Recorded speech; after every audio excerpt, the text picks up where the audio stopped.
Bonjour à tous et bienvenue dans Afrique Hebdo. Au sommaire cette semaine, mieux comprendre et connaître l'autisme. En Côte d'Ivoire, les enfants souffrant de ce trouble neurobiologique sont souvent marginalisés et stigmatisés.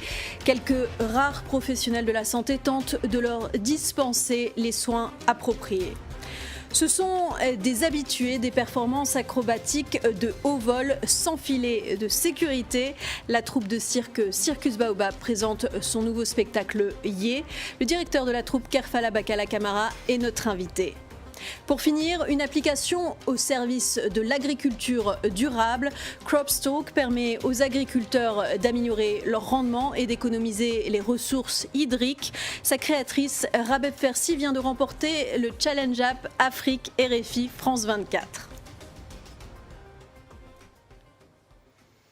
Entre tabous, stigmatisation et cherté des traitements, la prise en charge du trouble du spectre de l'autisme reste difficile en Côte d'Ivoire. L'OMS estime qu'au moins 1% de la population serait touchée. Les structures d'accueil sont quasi inexistantes et les médecins spécialisés manquent cruellement. Reportage de Sophie Lamotte et Ange Nouméniou. Cette initiative positive pour permettre aux réfugiés, aux migrants vulnérables d'accéder à l'enseignement supérieur et à une reconnaissance de leurs qualifications académiques. L'UNESCO a mis en place un passeport des qualifications. Cet outil universel atteste du niveau d'instruction de chaque bénéficiaire. C'est une compagnie pionnière en Afrique subsaharienne, la compagnie circassienne créée en 1998 à Conakry, Circus Baobab. Depuis, elle se déploie sur les pistes du monde entier. Elle est en pleine tournée européenne avec son dernier spectacle Yé. Et nous avons le plaisir de recevoir son directeur. Bonjour, Kerfala Bakala Camara. Bonjour.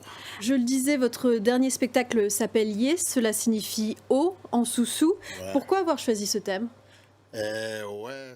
Merci Kerfala Bakala Camara d'être venu sur notre plateau. Merci aussi, merci à vous.